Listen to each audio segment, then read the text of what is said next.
Otherwise, my clan, my clan is Ikowa. Ikowa in English means hard-headed. Hard-headed people. Thank you.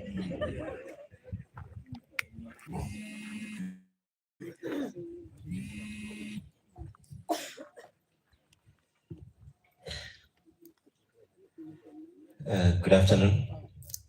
Yeah, happy to see all of you.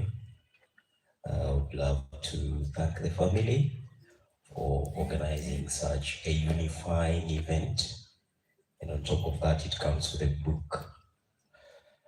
My name is Eria Fred. Well, I'm a media person. I've traversed the country, worked with various radio stations, but I'm home. This is home. I stay in the neighborhood, but that is only when I come home, and this is also home. Well, the clan is Ikukwa. I learned from mother there to also translate the meaning of the clan into English. Ikukwa means thorns.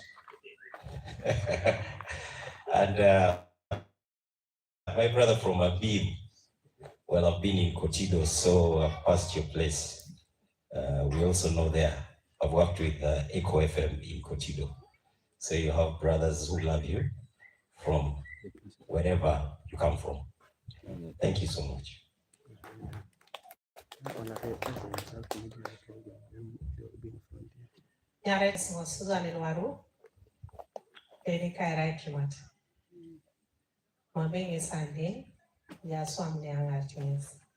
So, engonge sangorit kalalu. Bolo kido pape ke chapter 5. Rainga mwalimu, primary teacher, deputy head teacher. So, goite sani, amukuri akarene, ponene nete, nene park. Dio sao kere koto jabule roguni. Alaman. So I take care kosi ipokora. Yaram. Yaram anoi. Yoga bulere. Yoga minekale. Yoga kiyoga chubo Christian. Admisi. Somaye to radio. Artima Bolasha. Konya Kanaji Voice of Teso. You better keep the Voice of Teso.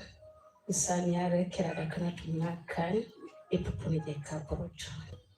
Arenga Papirone car. Arenga Murano Akate Kerai, Ichagoro, Iraraka, Italakap, Bukoserai Kanyum Kajamaka, Yalamanoi.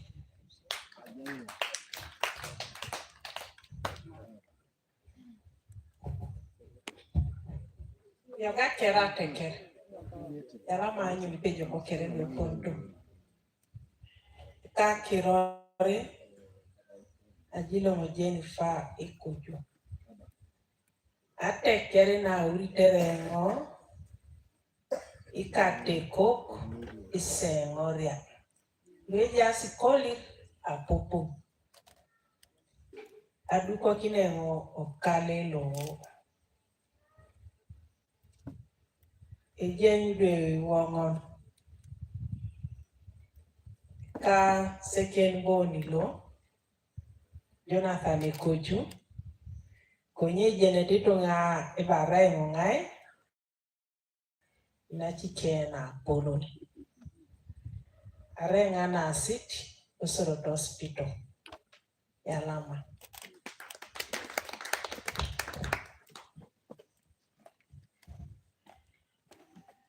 Yes. Yogano, nyare ngajira.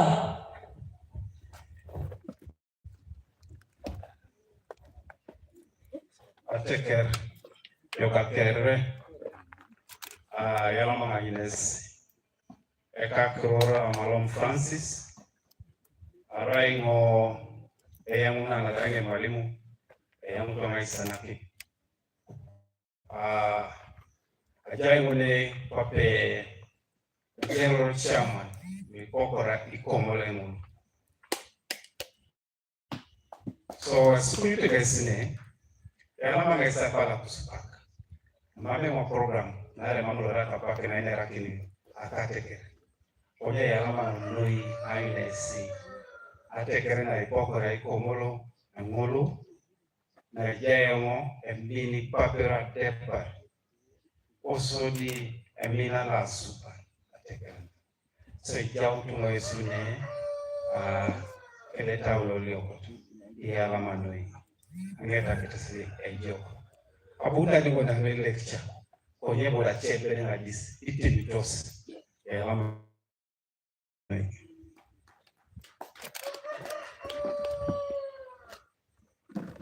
Yalama noi hate keresne na geregela noi pontos yalama moi sadulu nore yalama bunere akere kimisoda tumakira tunejai nyara jesmo ana grace saito haraina pokoraiti komore mululu akile haraina korion kwenasieso akorionina uchala jaino yalama noi yapie kosireanen mamnalwana ne asera ineore yalama haraina korion nasa yalama kuspejo kabunere nyata ngoto wakilo rai oguti Jonathan epoko right yalama Tutele Yesu nyara tes morele koguti akate kererai inomu so apedo pero ngore mo keche tunga arede ya kan agere tari ngojo ngale uni jada so ara na berna be mani tane tene e kaja ka nyesi ya lama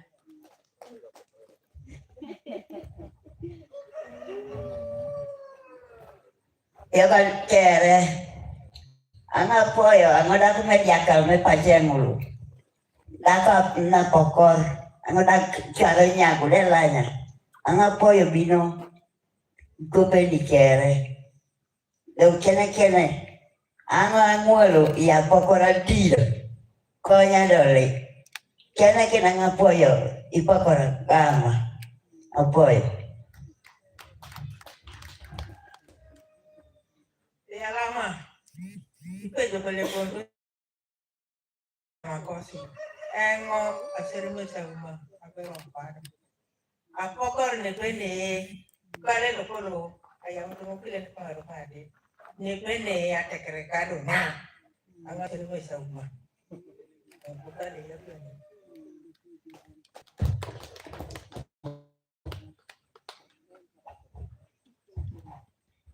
yangabara kere nyara tesunga mulod narara yanta ngule dukone ne bene yangabara kere nyara tesunga Christine alado abere gaw amos da berna po yalan bare kere yalama ani nyara tesunga ana iko saboda ekolo ni le auto gile kama kasi reja rai ka pusi ka kombinara ro lenga kana na pa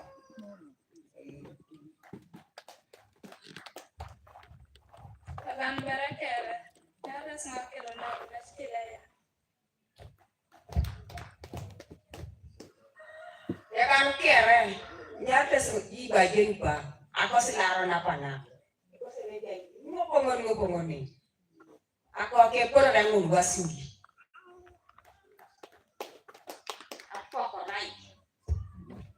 yangabara kere nyara tesunga do mole rekwan mara po korai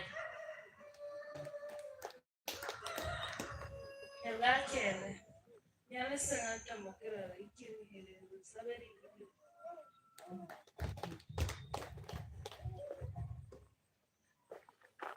Yalama noi, koto kanango ay kunyay no mesa wedi ngar nini.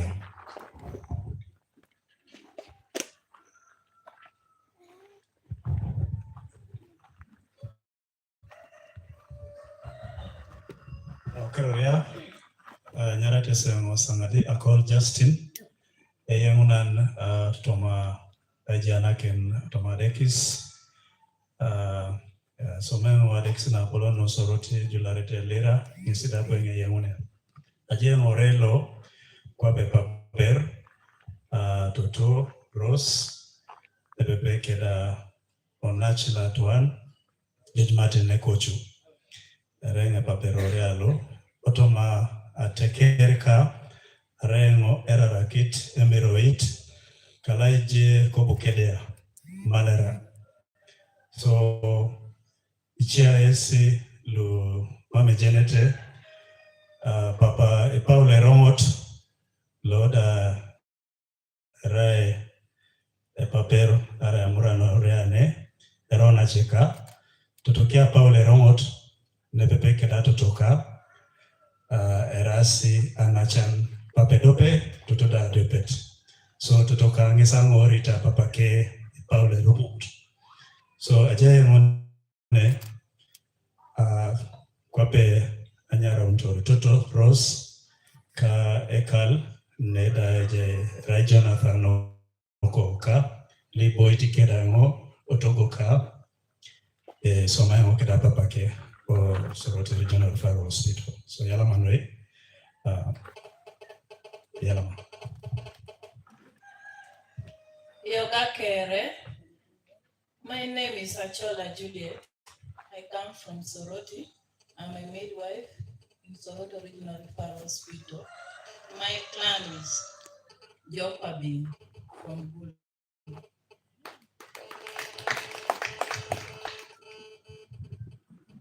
Good afternoon to you all. I'm Margaret Robin Ayela. I'm a midwife working in critical care unit, Soroti Regional Referral Hospital. I'm happy to be here. I'm now part of this family with Mama Rose and son. Thank you. I come from, my clan is Palaro. It's all the way in Omoro district. Omoro is the district out of Engulu. But still we forget, and I introduce myself as I'm from Engulu, but now it's in Omoro. Thank you. Yoga Kere, Eka Kirora Kejo Catherine, Arokinga Shomi, Shome Soroti SS, Eka a clan, Erai, Ipokora, Ikumulo, Engulu. Yalama. Yoga de Kelo, Apara Shakere, Deke Mama. Anyarite Mopolot, at Florence Jennifer. I come all the way from Malera, Mukedia.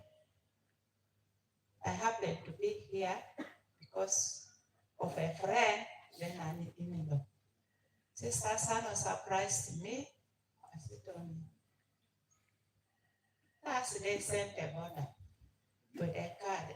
I looked at the card and said, what is it? I was not understanding. And I called her and said, sister, I'm not even fine, but whatever the Lord does, we shall follow. But here I am. I happen to be a retired nurse. Be blessed.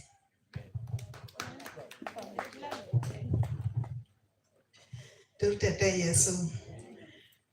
Kirore anyarete smo Rebecca Erao. Auriata na Urungo. Amuria district. Alamute na tekere na ikere toko. Abunti nga upase kede timo. The sister kede doctor. Upashone pepe. Doka lalo. Papa Samuel was my deputy principal when I was in Soroti, Koa PTC. Kada Papa Oparo was my tutor So just want to get a little papa. I don't want to put a la jara. Yala manoi. Daron kere Cristo. One thing skipped out of my mind. The headmaster, Martin Okiriobore, was supposed to have come with me, but because the headmaster of Bethany was not feeling well, I think he's covering up his duties as they prepare for examinations. But he says, in case he finishes early, he will be able to join us. Thank you. Papa isi tunga lu todia sakani. We are going to use two languages, predominantly English and Ateso, but most especially English, because as you have seen, the entire country is represented here. Allow me to invite Papa Sam and you two to make his remarks as the host member of the family.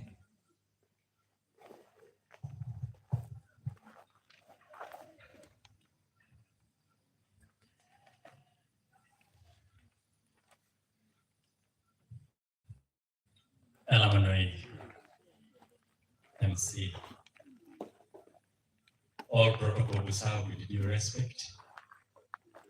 I greet you all in the precious name of our Lord and Savior Jesus Christ. I'm humbled, delighted, and impressed to welcome you home.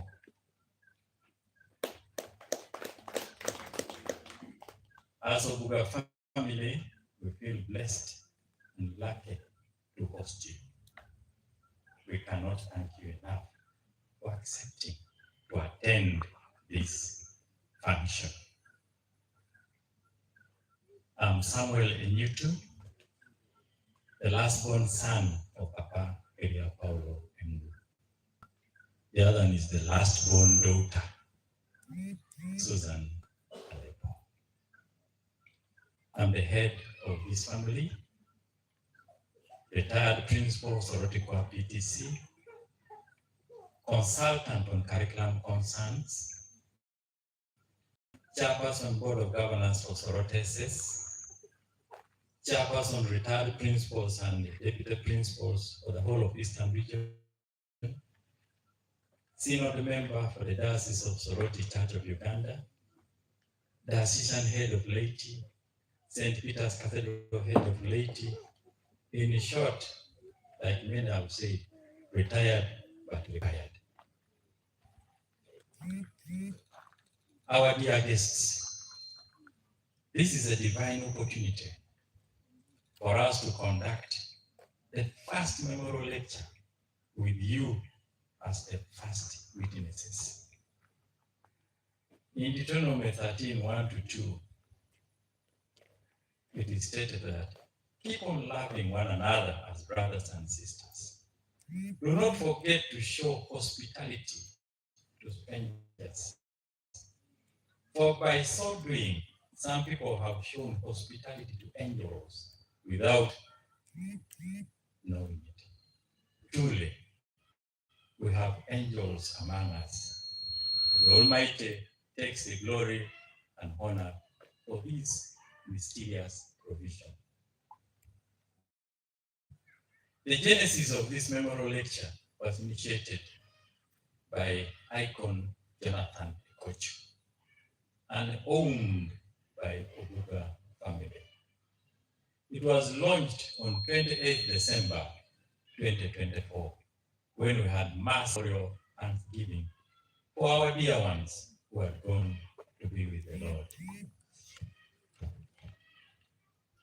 On the same day, a book titled From Loyalty to Loyalty was launched. On 16th September 2025, copyright registration was done by Uganda Registration Services Bureau. Copies are available for guests to buy at 25,000 only. The late Papa Eria Paulo Engulu is the center of gravity for many things which are happening in us, through us, around us and beyond us. He was born in 1888. He was called to be with the Lord on 10th October 1974. That is 51 years ago. By then, I was in P7, ready for primary leaving examinations. We have learned to consider the life he lived, not the years he lived. This is because revelations of his legacy are still emerging. Baba grew up naturally and benefited from indigenous education. He was gifted in leadership. He went through many ranks and became the first chief judge in Teso during the colonial days. Being continuously loyal, he earned royalty when he was appointed member of the British Empire. He supported the writing of a book titled The Teso. His photo merited to be the only one in that book. Under his photo, the statement is, it was for his people that this book was written. He initiated the construction of St. Peter's Cathedral, which is being modernized now, and initiated it, shifting it from where it was near the bishop's home to where it is right now within the center of the city. So he actually shifted it from grass to glass, because the original church was grass thatched. He inspired the elders by then to establish Teso College Allied. He presided over the first assembly. His son, our brother, and first heir, became the first African teacher to teach in Teso College Allied, and was teaching biology.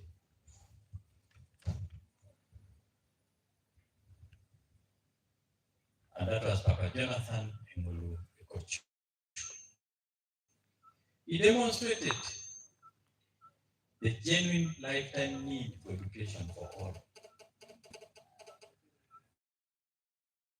And his target was to make sure that the girl child and the boy child were equally taken care of through education.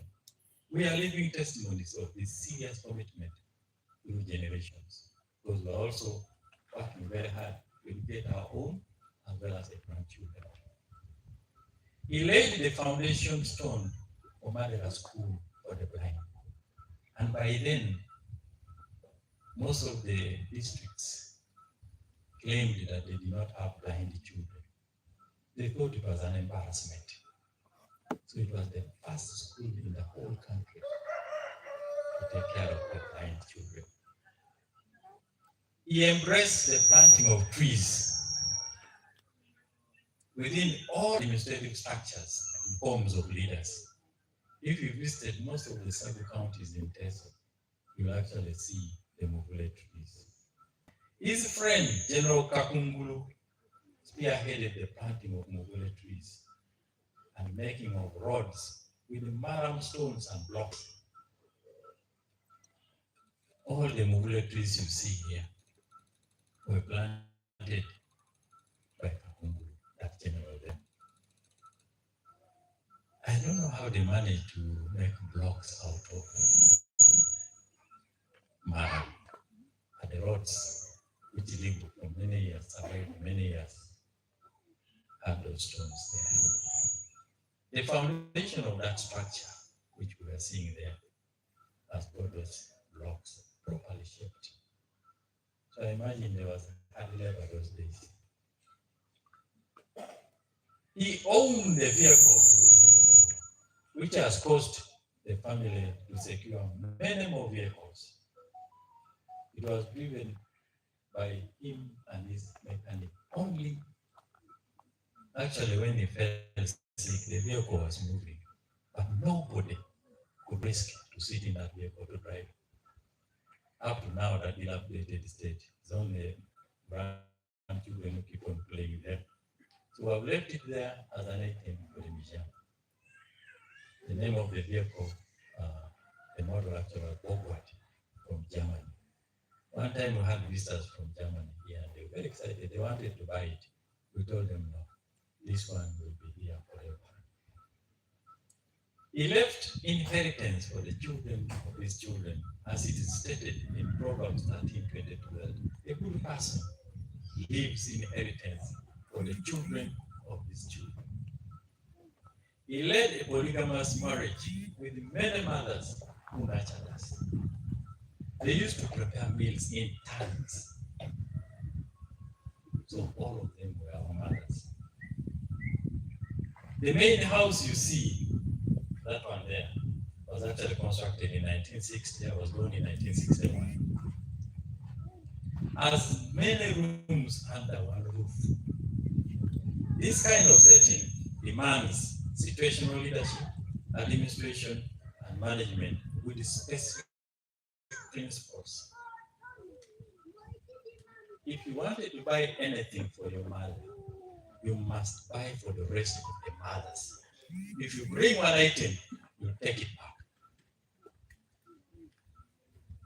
So in principle and in practice, everything was supposed to be shared among the mothers. His name merited to be included in our clan name, Ipokora, Komolo, Engulu. And where we are is the headquarters of the clan. They normally come here for their annual meetings. He mentored us to preserve personal identity, uniqueness, norms, cultures, heritage, traditions, social cohesion, family life, and religion. This mentorship justifies our hosting of this memorial lecture. He deleted the concept of tribalism in us. This enabled us to bond and blend with human nature beyond the family. His genealogy links Iteso with the Kumam because his mother, our grandmother, Imatanwo, was the bone of Papa Oga's family in a Bila Kapemaili. We visited that place one time and we were really impressed and excited. A Bila Kapemaili. Dear guests, I cannot and may not say it all. Truly, with all the highlights above, our Buga family cannot and will not risk to bury his legacy. At any one time, from generation to generation. I'm aware that we are here for reflection, critical thinking, meticulous thinking, creative thinking, intended to generate realistic commitments for now and the future. In conclusion, I appreciate the Almighty for his sufficient grace and unconditional love. The Buga family continues to belong to him through generations. His power, authority, and blessings repay each day. Thank you once more. Thank you so much. Thank you. Thank you very much, Uncle Sam. Ladies and gentlemen, for a memorial lecture to be held because of somebody 51 years after he's departed, it sends a very strong signal of how much such a person must have touched lives of people and how respected he remains even posthumously. I want to tell you a story, a brief story about the late Eria Paulo, my grandfather, whom I didn't get to meet. But I spent a lot of time reading and researching about him. When the British held Uganda as their protectorate, following agreements that were signed in Berlin and then the Kenyan territory was the British colony. During the Second World War between the British and Germans and other countries across the world, if you recall that there was a famous mutiny among the King's African Rifles soldiers, many of whom had been recruited from Teso here and from northern Uganda, Lamu and Acholi. What happened then was that because they had been recruited from here and trained at Teso College West Wing, which was a vocational school then, and they were driven all the way by railway into the fighting territories of the British Army. During that famous mutiny where the soldiers refused to fight, the British government needed somebody who was going to be listened to by these troops such that they could resume the fight with the Germans.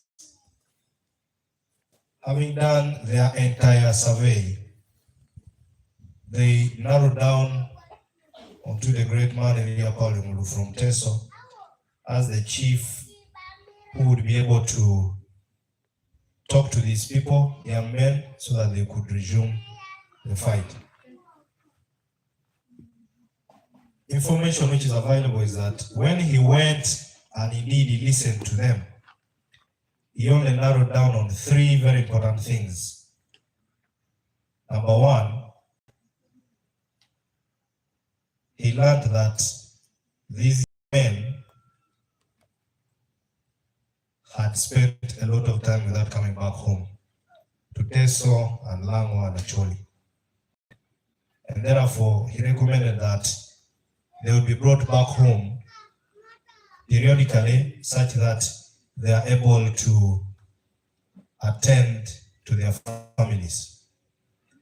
Secondly, this area being predominantly a place of farmers and cattle keepers, he also learned that the young men having been taken to fight had taken a very long time without eating meat, especially the smoked beef. And therefore, he ordered that as the train is bringing a lot of the young men, the fighters, back home, on its way back, it would go with the consignment of fattened bulls from Teso and Lamu for the ones who remained to eat. And then thirdly, he also realized that these young men had left behind their women at home and therefore needed to come back home periodically. And that is why their women would go waiting for them in a place called Swahili Camp. Currently, it's called Camp Swahili, such that while the troops are moving from the railway station to Teso College West Wing,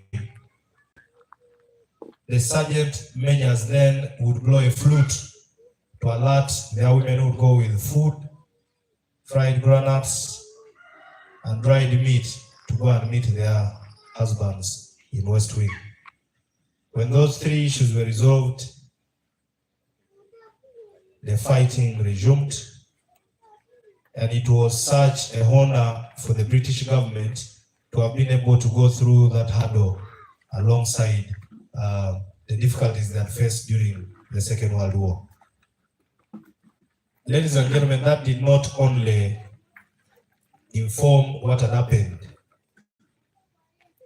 History records that it's only the people of Teso and Busoga by then, because they predominantly grew cotton and the economy of those areas was quite strong enough, and therefore the people of Teso and Busoga were among the very few tribes in the country that managed to contribute money towards the construction of the Wen Falls Dam.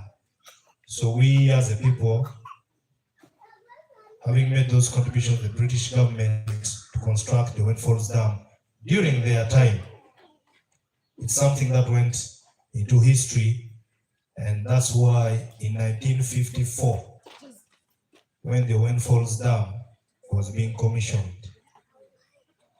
the late Paperia Paulo Engulu, together with the Chawazingo Busoga, were among the few chiefs who had been invited to Jinja to meet Queen Elizabeth, who had come to commission the dam. And because Queen Elizabeth had been briefed about how powerful and influential these chiefs were in these areas where they came from, she had been told that she should greet them and give them whatever honorary gifts she was giving them. She should do so while kneeling. And therefore, when you look at that picture, that regalia the late Eria Paulo is dressed on the head, the gown plus the medal, and decorating him as a member of the British Empire, were handed over to them then by Queen Elizabeth, who was a young girl at that time. But having been briefed about what happens here and how strong our culture was, she handed over to them those gifts and regalia while kneeling. That is how serious those leaders and elders from Teso, Busoga, and all these other tribes of ours used to be. I don't want to speak much, but I thought I'd share that brief story with you so that you know what happens. There's a place, a hall at Buckingham Palace in UK, where the body of the late Queen Elizabeth lay in state after she died, where they paid last respects to her. You actually find one of the photos of Eria Paulo Engulu hanging in one of those halls in Buckingham Palace. And this was confirmed to us by one of our elder cousin brothers, Edward Okello, who lives in UK. He says that he saw and he keeps seeing his grandfather's portrait hanging in the walls of some of those ancient buildings of the Buckingham Palace. So we're not talking about an ordinary person, we're talking about a great man of great legacy, a man who contributed and did a lot for his people here in Teso and in different parts of Uganda and East Africa. And no wonder he's a member of the British Empire, among the very few that do exist across the African continent. Ladies and gentlemen, with those few words, allow me to usher ourselves to the next session, where we will invite a few guest speakers here to talk to us largely about a number of issues. But I would like to recognize the arrival of the team from Soroti University, TESDA. Thank you very much for coming. The team from Soroti Core PTC, thank you very much for coming. We have different delegations from different places seated in small teams.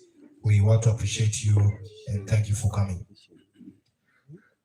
Our keynote speakers for today, I would like to invite two individuals before us. We had intended to have 5 of them, but because of other competing schedules and burials that have besieged the district, they were not able to arrive here on time. But allow me to invite Honorable Linus Opio, a man I've known for quite some time, a young, fine gentleman from Teso here. He comes from Serere. I want him to go and assume one of those seats so that we listen to what he wants to present to us. On the same note, I would like to invite Honorable Moses Ochole, one of the young men here who has followed events across Teso region very, very closely. And he has a wide range of experience locally and internationally, where he's also going to share with us a number of issues. I will, as usual, moderate and ask him a few questions here and there, together with his colleague, brother Lino Zopio. I'm going to be moving here, Neja Sisa Palu. We had expected to get Amwana Dopene Kokosaniti to join them, but she's not been able to make it due to health challenges. After this session, we will open up the floor and then have the discussion coming back to the gallery. This is the opportunity. Please take it away. Thank you, Jonathan, and all the invited guests, family. It's such a great privilege to be invited here today to say a few things. I didn't know it would be this interesting. But for purposes of introduction, my name is Opio Joseph Linus. I'm a district councillor representing workers in Serere. And I am also Secretary for Finance, Planning, Administration and Investment in the same district. And I am currently vying for LC5 chairperson. So my people of Serere, I see the deputy principal, please take note. I'll be glad and privileged and happy to have your vote. So today I am just going to discuss a simple thing. Actually, Jonathan has already given a preamble of what I am going to discuss today. But allow me to recognize Toto, the daughter of late Mzee Bwangor. I have UPC background, so it's really a great honor getting to meet you today. I read your clan is of hard-headed people. But it is a great privilege meeting you. I would actually want to have a one-on-one with you and ask you why Mzee Bwangor refused to become the first prime minister of this country. Why did he allow Obote to be the one to take the reins? Yet he was actually more gifted than Obote. Tess would have been able to have the first prime minister. But Mzee Bwangor chickened out and allowed Obote. So my discussion today is going to be simple. It's based on what Jonathan has just given us. He was talking about when the British took our young men to fight in different countries in North Africa, in Burma. And when they had that mutiny, what caused that mutiny? And me being somebody who had worked with the prisons, I have worked with Prison Fellowship International for some time, but also been in the politics at the same time. So I am actually going to relate that, what caused that mutiny. And I believe I will just take up one issue in it. And so I phrased my discussion on this. The Uganda prison system, why Uganda should grant conjugal visits and rights to inmates. What MBE Principal Judge Eria Paulo Engulu taught us. That's going to be my discussion. I hope it makes sense. Does it? What did we learn from the principal judge when he went and sorted out that problem that caused the soldiers to mutiny? Let me define conjugal rights. Conjugal rights refer to the rights and privileges associated with marriage, particularly the right to physical intimacy and companionship between spouses. This discussion therefore focuses on conjugal visits for incarcerated individuals, touching on the rehabilitation and rights. The following countries have granted conjugal visits to inmates. One of them is Italy. It recently introduced conjugal visits following a constitutional court ruling, granting inmates intimate meetings with spouses or partners. Spain allows conjugal visits under specific circumstances, emphasizing family unity and cohesion. France and Germany allow it as part of the rehabilitation process. Sweden, known for liberal policies on conjugal visits, also allows it. Canada offers family contact programs, including conjugal visits to support rehabilitation. The other country is Mexico. Brazil also allows conjugal visits under certain conditions for family ties and reintegration. Argentina also allows visits. India, some states like Tamil Nadu have introduced conjugal visits. The United States, only 4 states allow conjugal visits. That's to say California, Connecticut, New York, and Washington, the state of Washington, not Washington DC, but the state of Washington. The other countries are Australia, Israel, Denmark, Egypt, Philippines, Saudi Arabia, and our close neighbor, Kenya. Why do we need to grant inmates conjugal visits? It is the foundation of the family. Healthy marital relationships are central to stable family units. The emotional well-being of the two. Conjugal bonds contribute to spouses' emotional health and happiness. Social stability, strong marriages often lead to more cohesive communities. Human rights, it's a part of human rights. Respect for conjugal visits aligned with broader human rights principles of dignity and equality. The legal framework, of course, in Uganda, through the Supreme Court in the Susan Chigula case versus the Attorney General, has also abolished the death penalty. Therefore, there is need to grant inmates this beautiful thing. And of course, we are also saying there's a law of anti-homosexuality, and it's a law that is in this land and should apply everywhere within Uganda, so that we avoid unhealthy sexual practices that have been reported in our prisons, like gay, lesbian, bisexual, transgender, asexual, and aromantic masturbation, and prison officers preying on inmates. With the introduction of conjugal rights, this will be avoided and reduced. The details regarding the frequency of visits, the types of couples allowed, and the legality of their relationship, which the above discussion is premised. In this part, I agree that soldiers on the front lines are similar to inmates. You get my argument? Like I was saying, that those soldiers who were taken to the front lines to fight were also like prisoners. They were not able to access their wives, they are not able to access their children, not able to access their homes. So it's the same argument I'm trying to bring in to say that since Eria Paulo taught us this, that every man has this right or has this need in their life.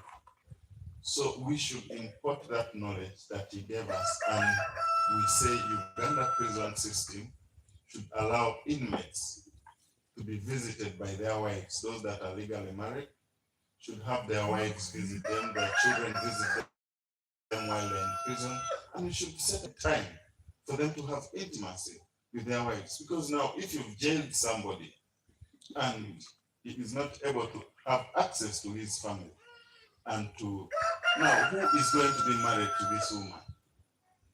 Okay, he and she both need that intimacy. So during World War II, Principal Judge Engulu suggested to the British government that soldiers taken from here be allowed to often return home to freshen up before they can go back to the front lines, mainly in Burma and the areas of North Africa. In his wisdom, Principal Judge advised the British monarch and government to send these soldiers home. They came to train. They came by train up to Arapa here in Soroti, where he would host all these young men, slaughter several bulls, brew a journal, and invite their spouses to spend quality time with the soldiers. Those who didn't have spouses, a solution would be found for them. This gesture boosted the soldiers' morale as they returned to the front lines. This man loved him so much that the British monarch had to collaborate with him on several other projects. This was told to me by my grandfather, Mzee Okas Gideon, who was deployed in Burma. What a great man, MBE Principal Eria Paulo Engulu, one of the greatest letters to ever live. For God and my country, P.O. Joseph Linus. Thank you very much. Thank you very much, Linus. I want to pick it up from where you stopped. And I would like to find out from you, and I want to be a bit very careful here because before us we have His Worship, Justice Opesen, and that is his area and field. We may appear to be masquerading here, but just for purposes of clarity, we've had scenarios across the country and situations whereby once somebody gets incarcerated or is jailed,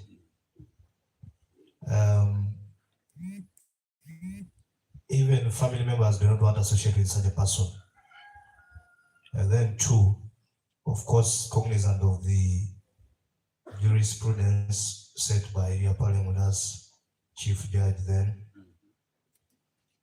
there are also situations whereby there's a feeling that, say for example, children who are minors, it would be a bit disturbing for them to go and visit either their parents or their brothers who are in jail.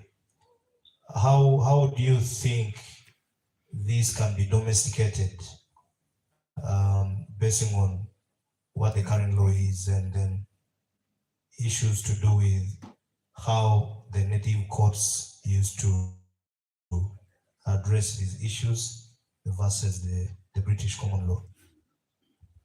Thank you, Jonathan. I think it's all about our government deciding to invest in building and constructing better and new prisons that are friendly to children, not the current ones.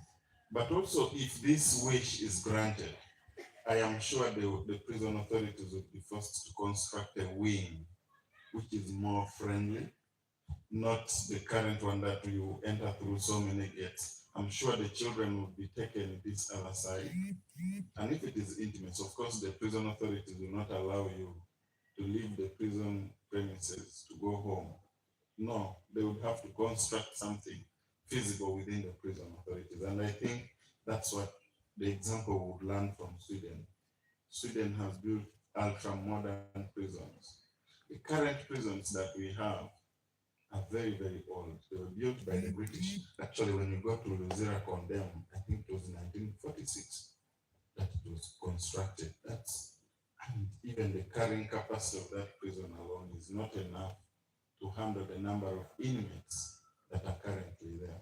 So for me to answer you, it would be necessary for us to just build the brand new prisons that are modern, that have a specific place where a man and his wife can be able to cordially connect and play and eat, and just like we do visitation of schools where parents can go with the little ones to visit the older ones at school. And that environment can be set and it can be cordoned off and security can be there. I think we can do it. Our laws are good. For example, right now in Uganda, we no longer kill people who are condemned to death. So now someone is in prison, is just there waiting to die. It is a long process. Sleeping in prison for 24 hours alone is a very, very long time. Some of us who have been in politics and had a chance to be in prison, it's a very, very scary experience. You're waiting for someone to visit you, you're waiting for a relative, it doesn't happen. And as I said in my discussion, as men and women, we have that need. We have that need for intimacy. And I have handled inmates who've been in death row for so long, and I wish we had, the medical people here know that when you get involved in masturbation for so long, it's like there is a way for the men, the urethra gets blocked and develops wounds. And there's this prisoner from Lera who was released after 19 years, and he was struggling even just to pass urine. And so he went to the hospital, and I hear they had to pierce a tube through his urethra, and he was saying it was so painful. I think we could avoid such instances if we could learn from Eria Paulo, where inmates sometimes even decide to strike in prison and just destroy things. You know, when you take their children there, they get to see their children grow, you know. They can even have more children while they are still in prison and have their wives give birth while they're in prison. Because now if you leave the woman outside, that is now a chance for other men to take advantage. And it's basically breaking the family unit. So I would advise that we learn from Eria Paulo and absorb some of these laws and put them in our own laws so that we can solve these issues of family. Family is a very, very important unit. And without a family growing up, you know, in Black America, where children are growing up without their parents, most of them also end up in prison just because there was no father figure at home. So we are all trying to avoid that and be able to bring harmony in our families and be able to have well brought up children who are responsible, who will make society a better place. That's basically my argument. So Eria Paulo Engulu, MBE, PJ, was able to know that at his time then, that was in the 40s, 50s. So how about us now? Why can't we learn from it and apply it to our current situation? And everything will be, some of the problems will be sorted. You know that young people who grow up without parents or in dysfunctional families, most of them have issues. Thank you. Let's give a round of applause to our first presenter. I want to turn to Honorable Moses Ochole. We go to the specifics and the numbers, and also in reference to TESO as a region. You know how TESO has performed in the recent past, and you've been able to read closely how we have been doing economically in terms of our economy as a TESO, and also closely relating with the vast, rich heritage that the entire region has. How do you pronounce, where do we stand now, and where did we go wrong, if anything is wrong at all?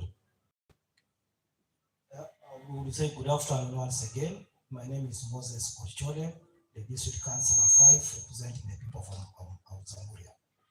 It's important we connect the leadership and the legacy. See what has gone wrong in TESO, it's actually keeping the legacy.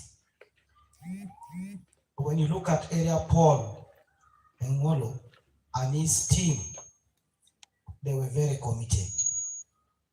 And the commitment was not at the family level.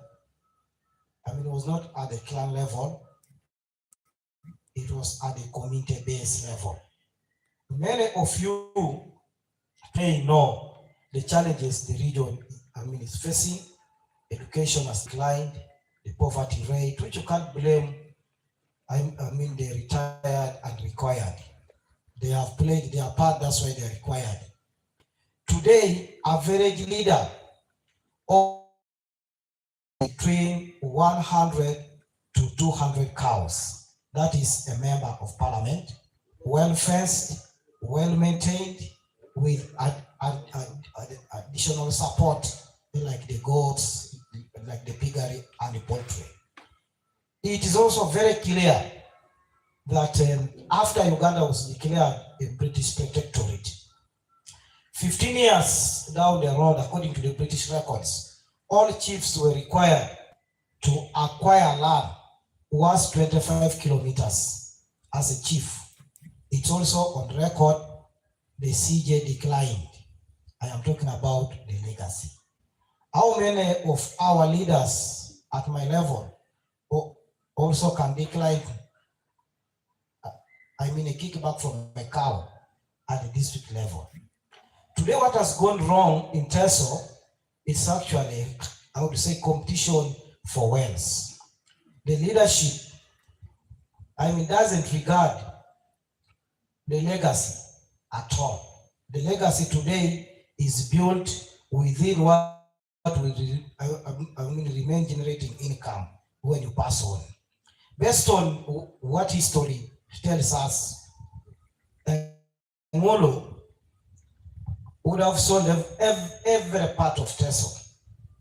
I also remember after the British again convinced him, after Second World War II, he was tasked to choose between Scotland and Ireland.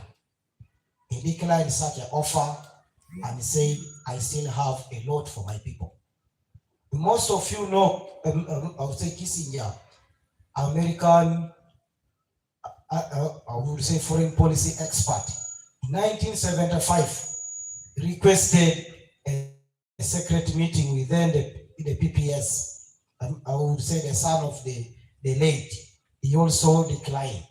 That shows you legacy can be passed, but with a strong mentality.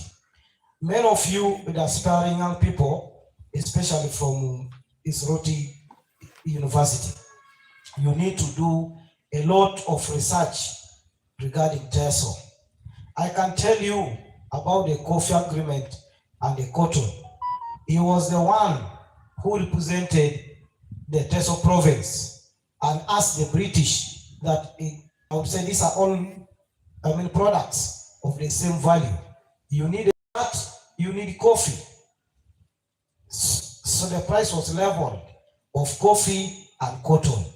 Today, cotton, if you check the international market, it's between $2,000, to 2,000, I would say to 3,000. And coffee can go as far as 30,000. That is $10. So it's important we keep the leadership and the legacy of this country.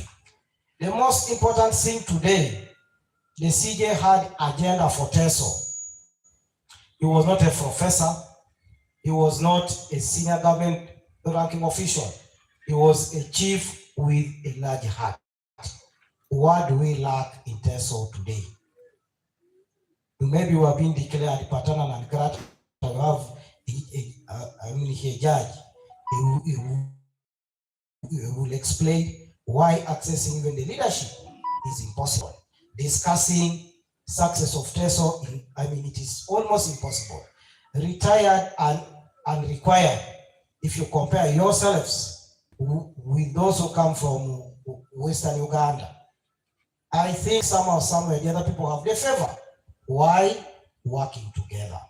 So the leadership, linked to the, I would say the legacy. I start, you'll bear with me. It's very important we review what has gone wrong. We are technical institutions supported by, our leaders. Do we have them today? Nobody speaks about issues affecting Teso. If someone was able to speak about the prisoners, he was not related to any. He took the initiative and the concern. Our leaders today will never dare to compromise their office for you, the ordinary people, which means they have the leadership, they have no legacy. They have no legacy. The other critical thing we lack as a region is grooming the leaders. All leaders want to be at the same level and they will all disappear at the same time. After the CJ grooming, so many people, we witnessed a PPS who served Idi Amin, who served the Bote, and his legacy, he never owned land from any part of the country. Today, most of the leaders, especially at that rank of a PPS, they own property as far as New York, as far as Canada, as far as UK. But I'm sure the CJ and the PPS did not own a single property overseas. Yet they had a network, they had the resources, they had ability. What will you be remembered for? It doesn't matter, the position you hold, it doesn't matter the religion, any position you have at the leadership, level, how have you linked to the legacy you want your children to inherit? I've also known the members of this family. None of them has got a land case. None of them has got a murder case. So it's important to keep the leadership and the legacy. Most of you drive cars. When you check Ford is a family legacy. When you check Toyota, I would say Mitsubishi, are established by generations 300 years ago. What will you be remembered for God and the country? Thank you very much. Actually, again, to bring this to light, we have many young people who are following us online and we are streaming. I would like to know that what are some of the strategies that we can implement in order to ensure that the youth in Teso actively participate in unlocking the region's vast potential and, of course, being able to safeguard our heritage? I think first and foremost, we need to build the capacity of the young people, offer them opportunity, especially scholarships abroad and also religious-wise, and link religion and culture. Most of the young people today don't even understand our own language at all. They struggle. So it is very easy for you to leave the region because you speak another language. When you go to the UN Assembly, everybody speaks with the language you understand. The Chinese president will speak with the Chinese. The Venezuelan will do the same. The Iranian will what? Do the same. In terms of today, most of the young people are taken up by drug abuse, which calls for collective responsibility from the elders. And also the poverty we have cannot really match the development we want. As soon as we sort out the poverty question, we can be able to help the young people achieve their dream. The private sector foundation in Teso, it's more of on sale than on employment. So it's up to the leadership of a Teso sub-region to think about job creation for three categories: unskilled, semi-skilled, and the skilled one. Once we achieve the job market in Teso, it will be much easier for young people to further their education, to create opportunities for their friends, and also to go abroad to seek for further studies. Unlike traveling to Dubai or Qatar to seek for a housemaid job. So today, Teso is ranked among the poorest region. If you are to acquire a bajaj in Western Uganda, you need one bull. A bank will give you the money. Our neighbors in Lango sub-region, you need to harvest one item, either soya, sunflower, or maize. You'll be able to buy a motorcycle. Here in Teso, areas like Kapelebium, Aumuria, where I come from, you need to sell 2 acres. Elders can attest to this. You need to sell 2 acres. Areas like Soroti, Bukedia, and other areas like Serere, you need to sell 1 full garden. So we must deal with the mindset as elders who are retired and required. You must step up social engagement with the young people. It's not an easy task. We deal with them. We need them to vote us. A little bit we are really strained because of the votes. There are things that we may not talk and tell them that this is wrong. They may not listen to you. So with the suffering of the economy, we need to advocate and really ask the private sector players, what can we put in TESO? And I still believe the production of grain needs to be supported. Value addition, we can go into making seeds and other products. How do we bring a portion from barley? What a shame. And yet they take our grain. We bring sunflower from Lango, I would say cooking oil, and yet they buy our sunflower. The mindset, ladies and gentlemen, we need to build a comprehensive strategy to deal with the high poverty rate. Otherwise, TESO, in the next 10, 15 years, we will be at a loss. Yes, my seniors who earn pension, you are at a risk of struggling with your grandchildren for your own property if the situation is not dealt with. When the Vice President consulted us on compensation, they had written up, off the use. We assured her that, Madam Vice President, with your respect, once you write off the work, it will be very difficult for Mzee, to enjoy the 5 million of compensation. Find a way of considering the young people 18 years and above. So government, I am not a government spokesperson, but I participated in that consultation of the cattle compensation. Anyone 18 years and above is likely going to receive between 1 cow to 3. Then a household is likely going to receive 5 cows. Thank you. Thank you very much, Moses Ochone. I want to get back to my brother, Lino Sopio. And this is basically general knowledge now and for the consumption of our people. Jonathan, I wanted to read this scripture before you ask me a question. Please. There is a scripture that I always love reading. It's in Genesis chapter 39, from verse 22 onward. It's the other question you had asked my brother, actually. Yes. I believe that as people of TESO, we are descendants of Joseph in the Bible.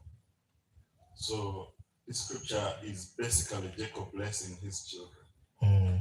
And it says, Joseph is a fruitful bough, even a fruitful bough by a well, whose branches ran over the wall. The archers have sorely grieved him and shot at him and hated him. But his bow abode in strength, and the arms of his hands were made strong by the hands of the mighty God of Jacob.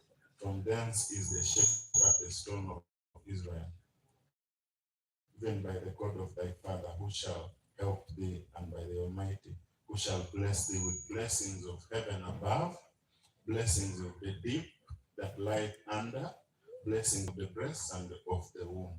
Now, let's look at these blessings that Jacob blessed us with. Blessings of those in the air. You realize that TESO, when the East African community was looking for a place where to put a flying school, they decided to put it here. Yeah. Why do you think it was put here in Surat? It's because of this blessings of the things of the air. Because the wind here actually allows for aviation, for learners to learn how to what? To fly. So recently, you remember Odomoto was asked about why aeroplanes are crashing everywhere, helicopters of the Ugandan army are crashing. It's because, according to him, he alleges that it is only ITESO who are the best in flying aeroplanes. And you know that this family has actually a flight captain, isn't it? There's a flight captain in this. There are more than one, actually. You can imagine. So I think that is the potential that we need to look into. Blessings of the air and blessings of the deep that lie beneath under. Hold it there. Blessings of those that lie beneath under. In TESO, you know of the recent discovery of oil and the exploration that is currently ongoing. to establish the commercial quantities, all the way from Parisa, the Kadama Basin, Malera, you go to Karamoja, bordering Abim, you come to South Kyoga this way, from Serere Ngora, before you go to other neighboring areas, Kabramido and all those areas. To what extent are our people in Teso prepared ahead of such explorations and such huge investment, and how do they tap into the benefits of what accrues from that? So when we're asking Honorable Chola about how we can help Teso, that is one of the areas we need to look into. However, it is true we have those minerals. God has blessed us with those minerals down under. But the law, the enabling law that allows us to get those minerals, or Ibok and Amun from under, is the tricky bit. You know, when you look at the royalties, how they decided to apportion royalties, they say 70% of what will be gotten out of the ground will be taken by the central government. And then 15% will be given to the district. 10% will be given to the sub-county where they have discovered those minerals. And then 5% is what they will give to the owner of the land. So if they discover a mineral here, this family will only receive 5% of the royalties. So you can imagine that kind of law is very unfair. It's a law that people of Teso need to stand up against and reject outrightly, because it is not favoring us. But also, we need to train our young people. We are talking about Soroti University developing a nuclear, I think a department for nuclear energy or something like that. Serere, where I come from, Katita has a lot of uranium, and it's already been exploited. I think in the colonial times, there is a hill in Katita where they went and dug up to down. It's a very deep hole, but the mineral was not finished. It's still there in people's private land. And I am sure if we train our people on that law, and also say, let's change that law so that our people are able to get, let's improve what the owner of the land will get, at least maybe to 10% or even 15%. And then the rest government, because the sub-county is government, the district is government, and then central government that is taking 70% is also government. So basically, 95% of everything that is accruing from this land is going to government. So what that doesn't make sense. It's exploitative law, it doesn't make sense. That's the Mining and Mineral Act of 2023. So Jonathan, to answer you, we as a person need to develop a paradigm shift. We need to train young people to develop a mindset that is focused on work and looking for money. Because you can bring a moiety here and you will make more money than us. We have jobs that we look down on and say, I can't do that.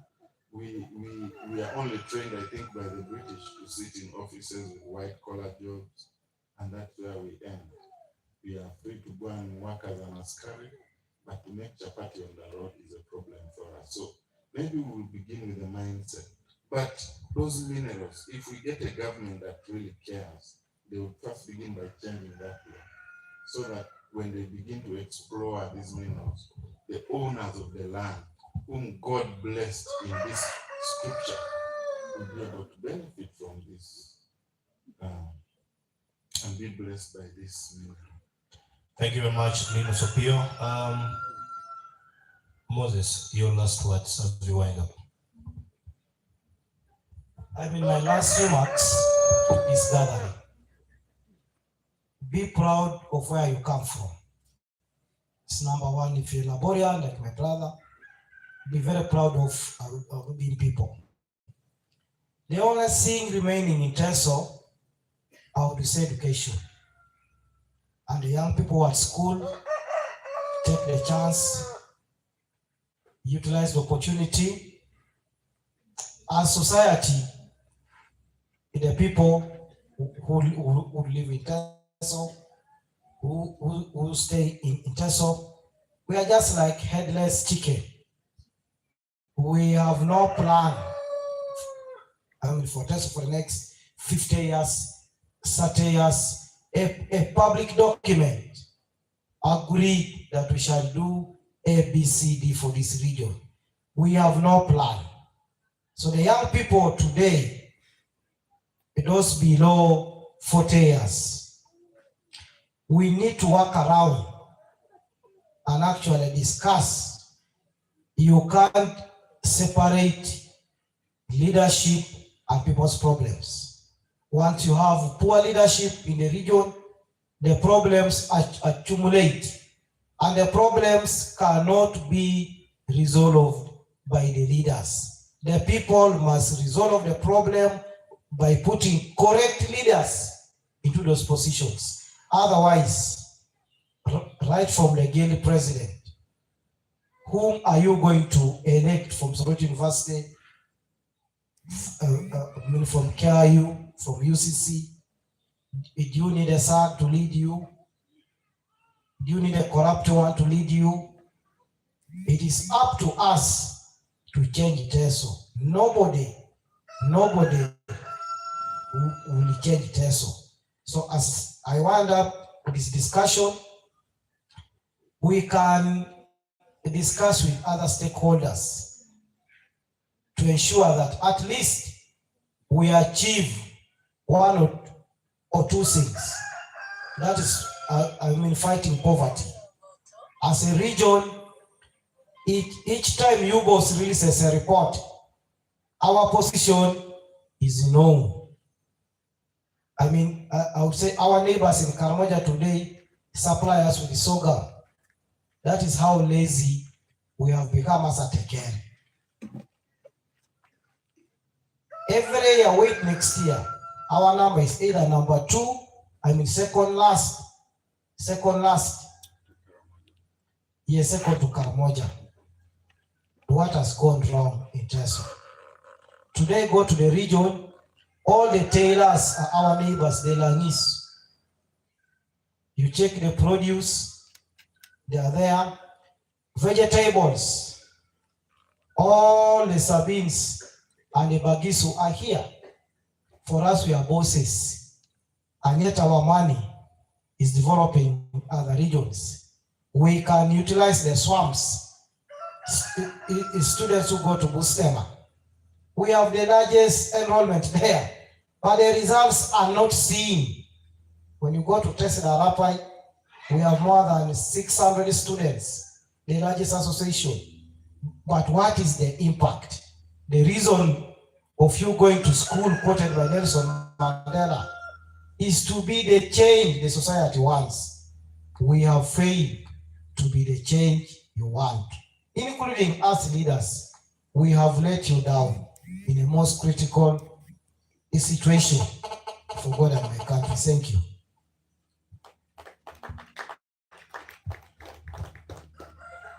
Linus, your final remarks to this gallery before they can ask you a few questions. I don't think I would say much, but I just want us to think about this old man,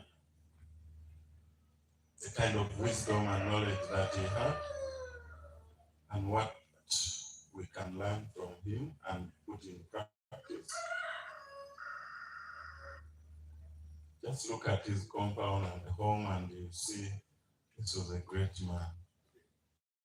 So, as we remember him and his legacy and his life, let's also think about one thing as it is. We had Eria, Paulo, Engulu, we had Cuthbert Obuano, who are our next. Eria, Paulo, Engulu, who are our next. Cuthbert Obuano. We currently have the Vice President, the Speaker. Well, they will also grow on.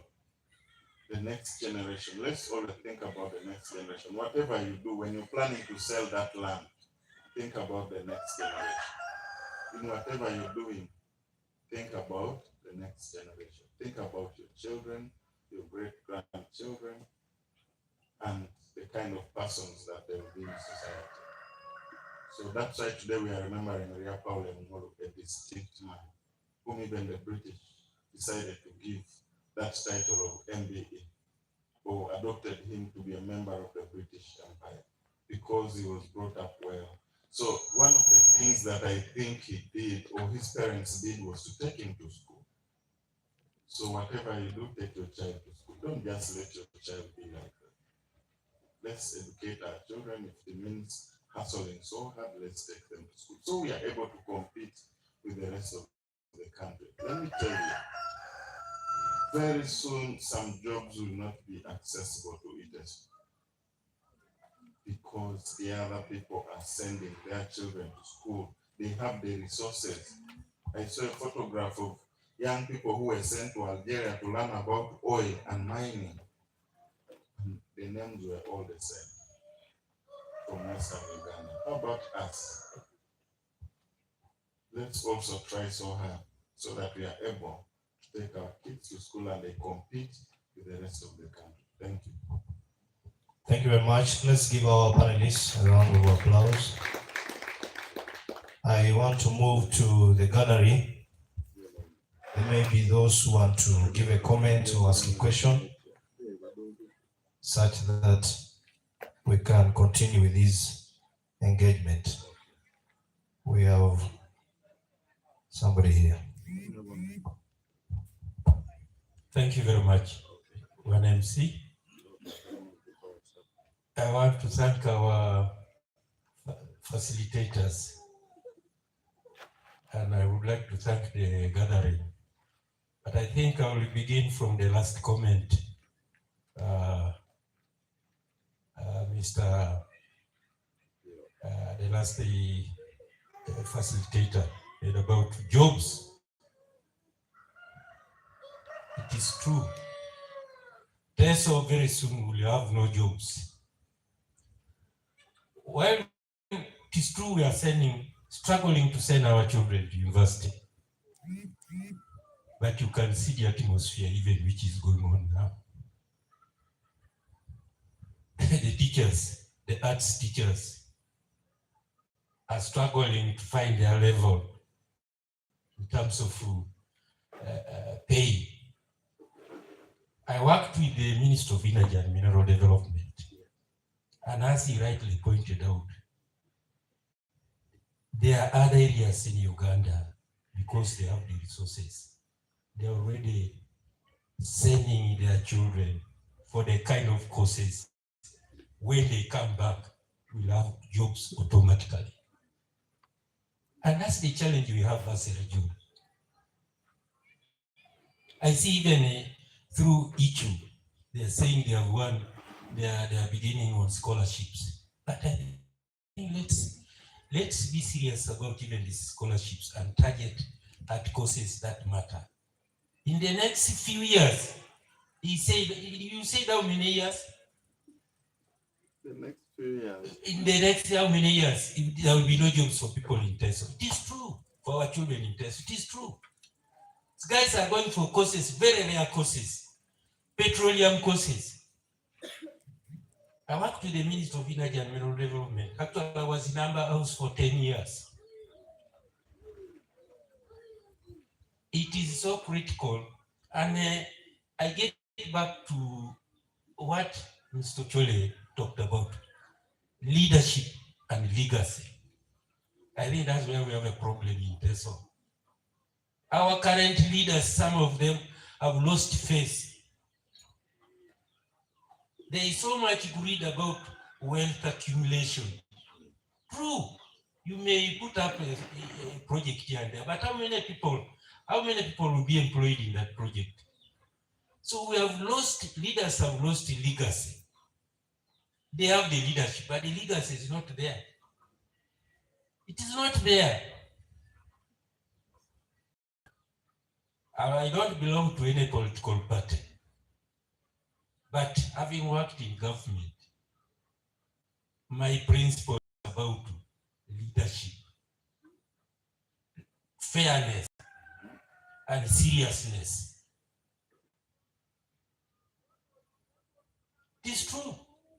The issue of our current leaders have a big issue. There is a very big issue. Look at the VP. We have a vice president. We have a speaker. But the legacy is not there. You see some of the things those leaders do are very awkward. Very awkward. As if the future is all theirs. That's why we continue having turmoil in this country. I'm not a devil's advocate, but the kind of leaders we are going to get next after Museveni will have a lot of challenges. So probably this is the time, this kind of gatherings could translate. Before we started, I talked with the mama here. She was explaining about a number of issues. You know, I told her this event today is going to usher in a number of activities. So it is not just one kind of activity. It's going to usher in a number of activities. This may lead even to a number of things, including even thinking, networking, how do we relate and see that. You see the legacy of the chief judge, Eria Paulo Engulu, can be taken. And you can tell from the family. You can tell from the family. That's why they call this place Obuga. You know Ibuga? Some of you will know what it is. You know what Ibuga is? Eh? It is what? Ibuga. It is a kind of city. You know, a big place. So I think that's my submission. And then on the issue of the prison relating, I know the number of programs that are on. I used to work with the Prime Minister's office, but there was a program by EU. You know, I visited they were trying to put up a prison cell in Nimule. That's the Sudan-Uganda border. But they have started a new thinking. You don't have a prisoner as a punishment, but even the kind of structures they were trying to put were quite friendly. Not the cell type where you peep through the window with the bars up there. And I think they have started even with the prison here, the female wing. It's more friendly, where you don't carry a bucket, a sheet in a bucket to pour it out into the pit latrine the following day. They have toilets and so on and so forth. But of course, the challenge now we have is our visitors to the prison. Actually, there is no formula. So I think the prison service is so much sometimes overwhelmed with the kind of people they take, the inmates. I mean, there are some parties which are claiming, oh, we have over 3,000 people who are missing. I know there are a lot of, probably some are in safe houses, but I think some of them are in prisons. So the kind of standards, it will take time for us to set kind of standards in prisons where we shall think about these conjugal rights. Thank you very much. I'm sorry I've taken a bit of time. Thank you very much. The ball is now in the gallery. Anybody with a question or comment? Thank you very much, MC. I would like to appreciate our facilitators this afternoon. First and foremost, I would like to thank very much the people who made this arrangement for us to come and listen to a number of issues raised, not only for this place, but for the whole of this region. Thank you very much. I would also like to thank the historical background given for the CJ, that he has left a very good legacy, and this legacy will continue to live. Thank you very much. Ladies and gentlemen, there are issues that are raised, and there are very many. to me, it is on the side of leadership, the side of economy, poverty, and then mindset. We are talking about what we are seeing today. Members, we cannot penetrate if we cannot get our leaders coming together, because it is through leadership that we can break through to get away. I am aware that we have leadership in Teso for now, where if I am there, somebody will not come. And yet we are talking about forward movement as it is. And therefore, if we want forward movement, we need to tackle the issue of mindset among our leaders. Let them have a growth mindset. And since this is the first lecture of its kind, we need to expand it so that we attract some of our leaders to listen to this content here. So that maybe through their listening, they can develop some ideas. When we talk about like taking our people to school, there are courses that are developed before we understand them, that they are existing. There are already people who have trained on them for a number of years. And therefore, it will be our leadership which will be able to lead to us that there is a special course here. Can we get somebody there?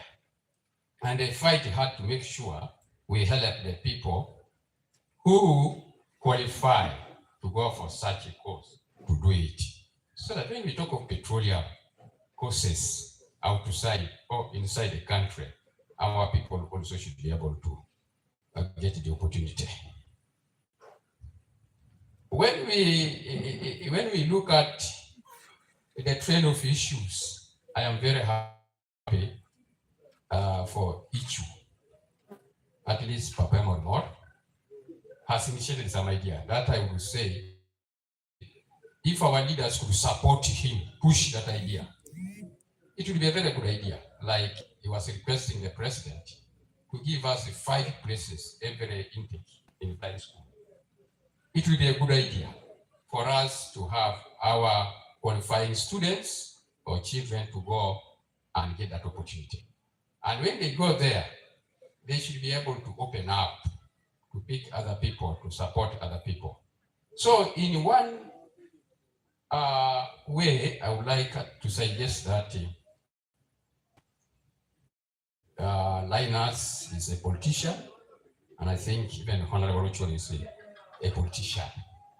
It is through you people that we normally get information and programs that come to the bottom. And if you are people who are taken up, like we are saying, only trying to amass wealth for yourselves, then every opportunity which comes, you grab it. You even forget about the people who are supposed to benefit. Sometimes there are programs which come to the bottom here, the communities. They come by word, but by action, they are not there. So I suggest that we need to nurture a growth mindset in both the youth and the people who are in leadership, so that we can be able to benefit and break through and maintain this kind of legacy. Thank you very much.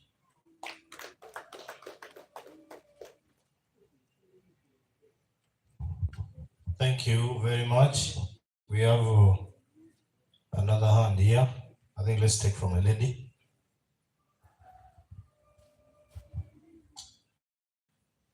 Yalamano, Luciana Karateso, Kakana Chimo Christi, the Shisha went on a pony. Wendere dom loko inera. Ashoman. Arenga urian. Abongo ayanga kapese. Kiambo University. Asome course la utamwali. Kwenye wa umokine. Aito loko pani. Mami kako kedumo tapopala. Ano nare. Beko kolimo kingobone betoto. Ije jo reja singina. Ekoto kinjele kichara. Ija igir inakino jebetek. So I todolo kopana eja ka pese e mama popola pisana lu e mama be ponela peremo ayanga diko kwenya karkia boko e pipili yenye kataono nare atamitingo kareda mamenga bwadu mashomane atamitingo nutama atama ibo ekine kakala mapo kwenye mama chile engara kile mobiai.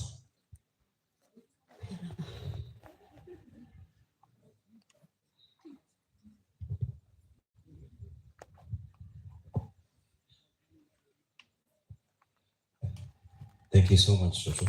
That is very heart touching.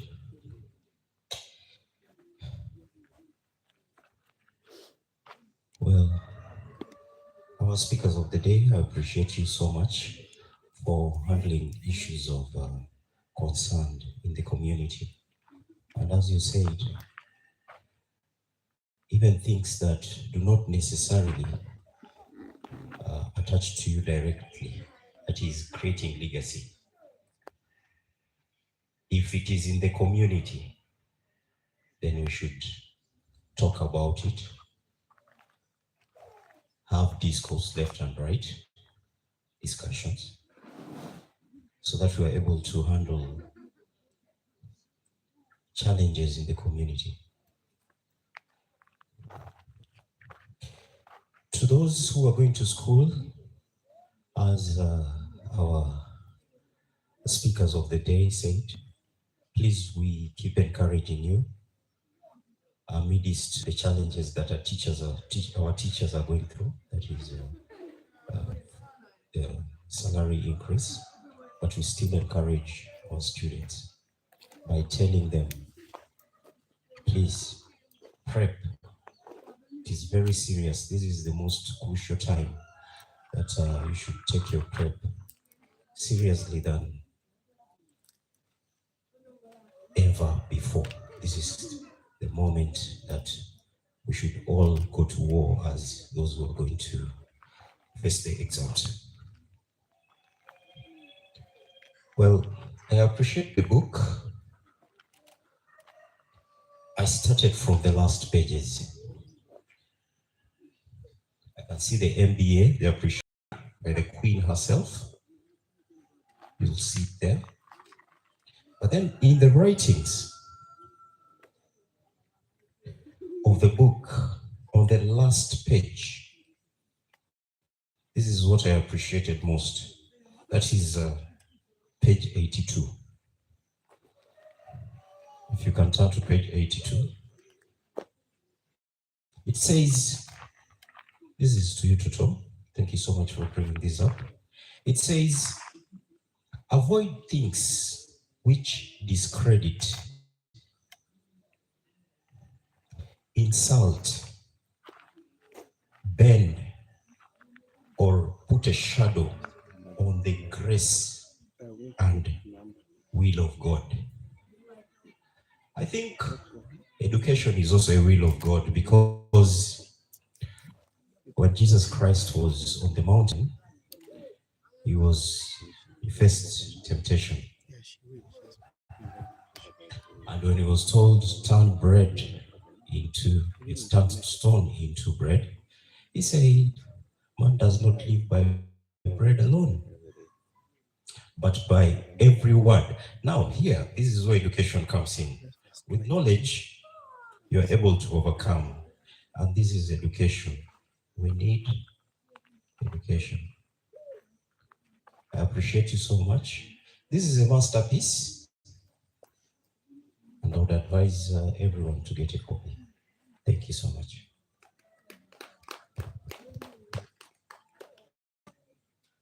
Thank you. Let's hear from an elder here.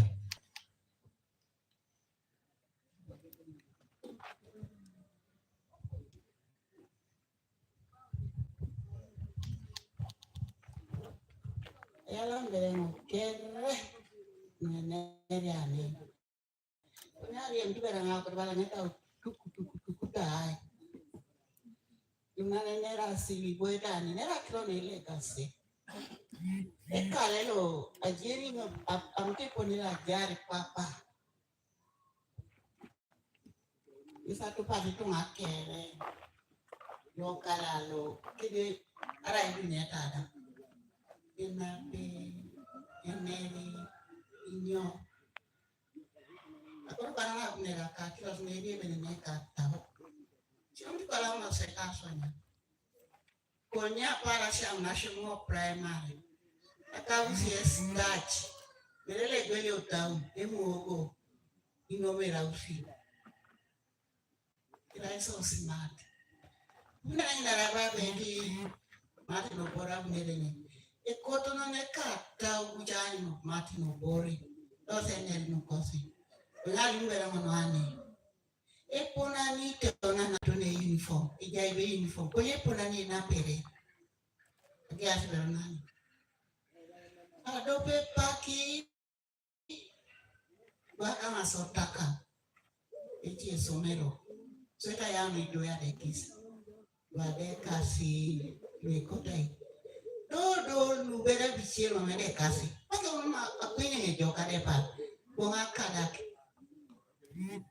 I can give example. The uniform can be blue or black. Konyi rero bere jo. Ipole do interi keje. Iputosi. Nyobe uniform. Uniform means oputo. Mere. Orelo manga nge kabali rijiki. Aja oneko na wanyu nango. Konye babu inazima luna meticha metiuta muwatu. Ekwa ikisiberoni duenyi. Enape. Nene nyese geo nura kirot. Aba jikoli mweno so semero. Baba jitori areti jo. Nilosi jo. Naibo jo. Aba jinara inyo. Dobi che yongit. Na gwente bina fiye info. Go to OPD. Nwanyete jituma. So, aka concern through elega seloralo. Awanyu kiongo. Anjo pape Engulu. Aditemo. Captain Eja woman. Inomtes papa. Kere polola bakai. Yakobo okwerede. Okwerede ake mchala. Efasile dinisi jaka. I grew up there. Epolera kari smart. So mga nyute kochu. Jonathan wichiki pali. Even Jonathan de imbe na uruno. So imalimun take it or leave it. What they call it jaka itibala my life on a journalist. I'm concerned about the school uniform. Both girls, especially na pete chiani. Amen. Abai pasti chaka na sakete. Ya masbere sakilong. Eka kinora sala ngara. Children go to primary school. Mamere somere read. And I very grass Robert Goya professor again. I didn't yes. It would be a somewhere later. A garden later you know. An uncle money. Go out like Glamere. Alama. Kalamanoi. Yeah. Thank you once again. The MC, the moderator, and the presenters, the honorables. I want to ask Linus. He talked about conjugal rights, whereby a man and a woman, like if a man is in prison, at least there should be that time. I wanted to always say, what about in case now when it is me, the woman, who made to be in prison? I think that one you will be tell us. Maybe because of some other issues, I become the woman who sent him there. And you know, with the court, when it is a woman, the magistrate handling the woman, the sentence to you, the man, becomes very, very strong. And I think you have to give us some highlight on that. On the issue of leadership, actually, the presenter who talked about leadership has touched it. But what I see in our life today with our leaders, there is a lot of greed. And by the way, this is what is finishing the leaders. At the time of campaign, leaders like the political leaders, they give us all the good that they want to go and do. And that's why we vote them. But as soon as someone has gone in there, I don't know what happens. The person changes, the person starts doing the opposite, and our dream is gone. This person cannot now do exactly what took him or her in that office. And that is why you see how people keep on struggling with leaders here and there. It is not only in Teso, but everywhere. As I told you before, I come from Abim, and that is part of Karamoja. The next thing, what is happening in Teso is not far from what is happening in Karamoja.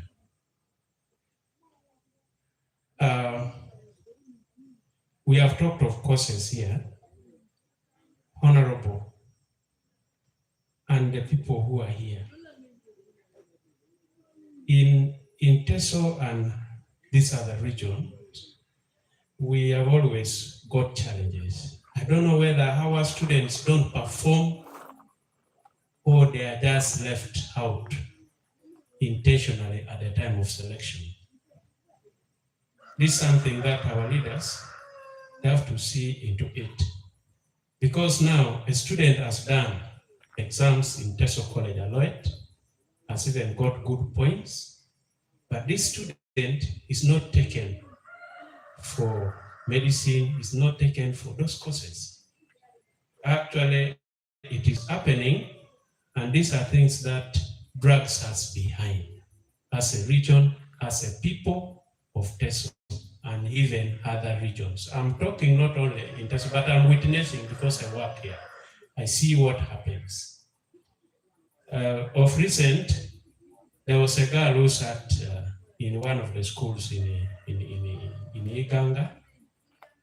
The girl's dream was to become a surgeon. This is a young girl.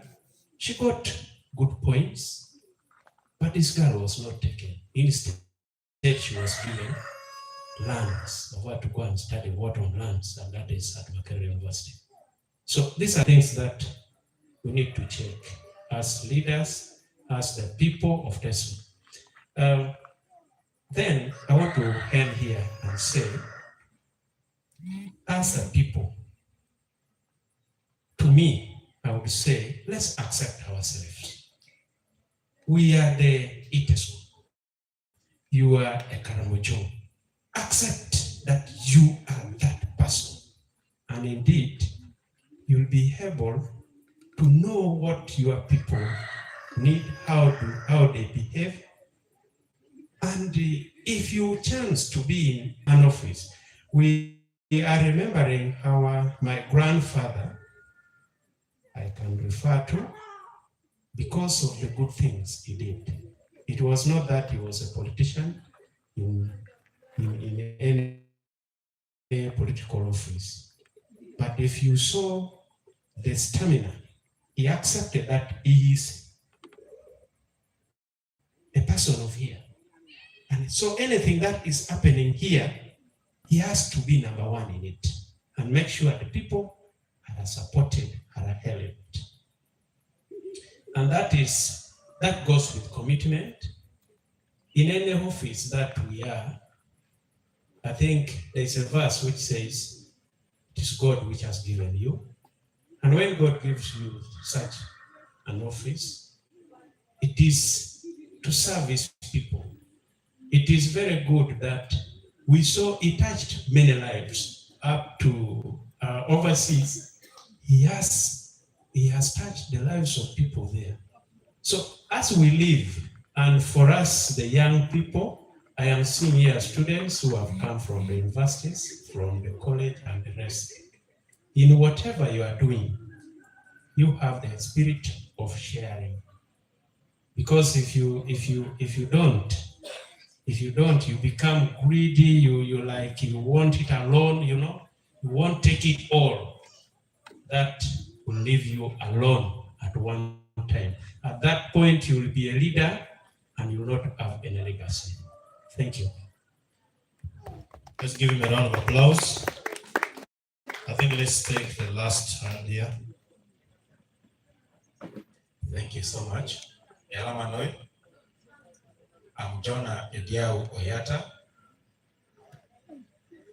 I'm the second generation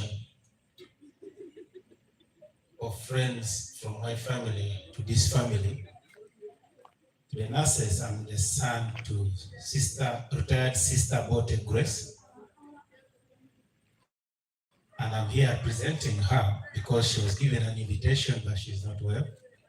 But at the same time, Jonathan Ekochu is my friend, and many in Sorority Town believe he's my brother, because as long as he's in this town, you might get us together every time. I come from a clan of Ikar Wok, Ilwalai, from Obule. When you stand at the center of our home, you are able to see these Mugule trees from the other side of the swamp. It is a swamp separating us. I wanted to say a few things. The erosion of unity among the Ateke, the eaters of people. Where is Papa Eria Paulo Engulu's legacy as far as unity for the people of Teso? Where is Papa Epako, Papa Inyoen? These great men united all of us without boundaries of the, I can say today, these are stupid districts, because they have divided us. People of Buketia will say, it's all about Buketia. Those from Kapelibion will say, we are from Kapelibion. But we are eaters. Actually, for me, I'm always thinking that, is there going to be another group of leaders within Teso that can bring or mold that kind of leadership?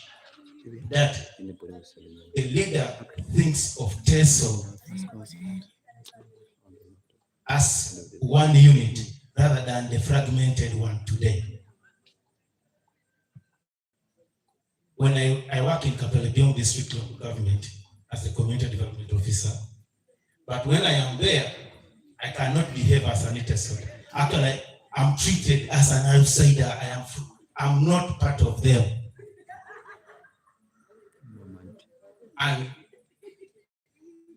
I worked for 4 years without being confirmed in service because we are about to 5 who were not from Kapelibion, and people were thinking that, how can we get these people outsiders off?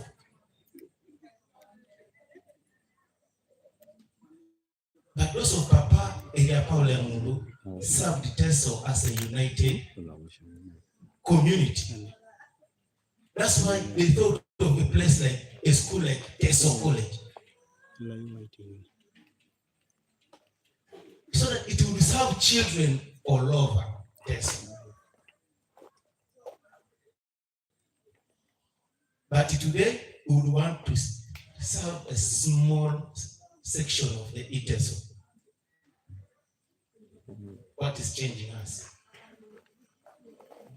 And that is how we're grooming even within our families. You'll find you can be children. Take, for example, our family of the late Muzei John Edio. But it becomes rare for children of Jonah Edio to closely know and relate and be frequent and be united with the other strong bond as those children of Edia who were, apart from the grandchildren today, the real children of Edia could be united within themselves, that when they grow bigger, they get isolated, each one lives by himself. And that's what is happening as far as education is concerned. Our people, when they get jobs, they forget about their own tribe mates. Our people, when they learn about opportunities, do not want to get that opportunity shared out. We have talked about education. This family, as far as I know, have supported people, not of only their tribe mates. We learned that Eria Paulo worked with Engulu. That means he had no tribalistic behavior. But today, us, we have that. I remember when I was in Samizi, I was taken to work in Kabale, in Buhara sub-county. I used to be called Mkoko. But within my section of the 40 students who were working there, we were about, because in Samizi by then was dominated by Iteso, we were about to 20-something Iteso. But because I would try to, as a leader of the set there, you would try to have everybody. But my tribe may stand against me because I was trying to have the Baganda, the Bakonjo closer to me. But by you being open-hearted, you draw other people to yourself, and you draw or you expand your opportunities also. And that's what helped Eria Paulo Engulu to serve the people of Teso well. You heard about Mr. Chole talking about the cotton and the coffee agreement. Would have been left out, but because he was able to relate with the Kakungulus well, he was able to be called in such discussions and was able to draw cotton to Teso. And that is what helped educate most of the children of Teso. For our family, most of our parents were educated using cotton. And today, a family of a person who was not educated has master's holders and people of different calibers. The same here. And that's why I come now to issues of education, value of education. At a girl like Teso. In your bear, why is it that those days when education was just being introduced, some people were able to bond well with education and take their children to school. But till today, there are still families, if you go to the villages, there are still families that look at education like education as one of their enemies, or education has killed one of the people in their families. And that is dragging Teso region behind. They look at, the only thing they always say, even if you went to school, will you get a job? Now it is hard to get a job. It's better to be educated, even if you are not employed, but you be educated. There is your value in that community. We are not only going to school so that we get jobs. Also, taking children to school to study purposeful courses, not studying everything. That's where we should reach as a test of people. I was told the story of the son of Akiror Jaff, former minister, who was being sponsored by the president. The president told Jaff, I want that boy to do geography. Geography, that all of us know that is an art subject. But he was told to study geography hard, and the boy was only, he went to HSC, was doing four principles, but his major was only geography. He left the other ones. Even if he failed the other ones, he was taken to UK and he studied geosurveys and he came back. While for us, we are left to study everything and you pass everything, but still you fail to get a course that can earn you prestige and a humble life. Like Papa was saying, I have a challenge too. My friend, the son to one of the nurses, Eria, is currently IT officer in Sorot district. The boy wanted a bachelor's of engineering civil. He was given education IT with 19 points from the college. Also, as for us, majority of us now, we have grandchildren, we have children. We need to research as we push our children to school so that we, the parents, can support the children to choose the right courses. Even if they are not here, why should the parents sell land to buy a Bajaj, but cannot sell land to take a child to flying school? The Bajaj will kill your child maybe in the next 2 days. Or a child can get broken. Dr. Kure will ask for 14 million. A Bajaj was only 4 million, 6 million. You sacrifice what you have for a very purposeful cause that can gain returns for the family later on. Thank you so much. Thank you very much. I want to get back to these panelists to just make brief remarks and rejoin us on the same. Then we'll proceed to have our closing remarks and we have our evening dinner. Thank you.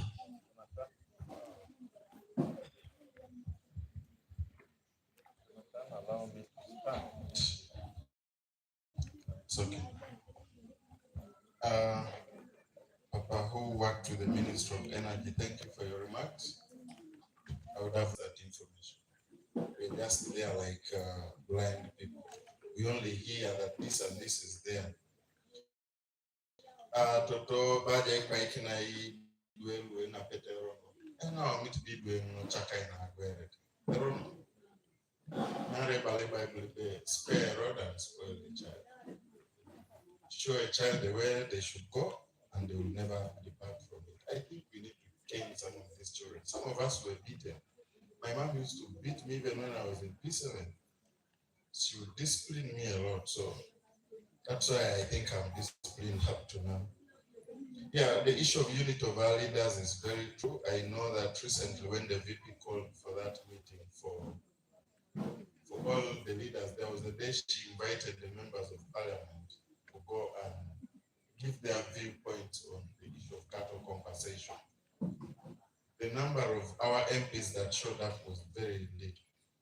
And you wonder why? Whenever there is a meeting called by the vice president, there are very few MPs that show up. Any function, you watch, you look around and see. If there's a function called in there by the speaker, the number of MPs that show up are more. And General Well was complaining about it on radio actually. He said, the allowance was even big for us as members of parliament. I think they were giving them 600,000 if they showed up in Eneco village just to give their views about the cows and how much would be given. But the people showed up were very few. So that is a very, very big point. And I think it is true. Our leaders need to develop a mindset change. And yeah, they need to change.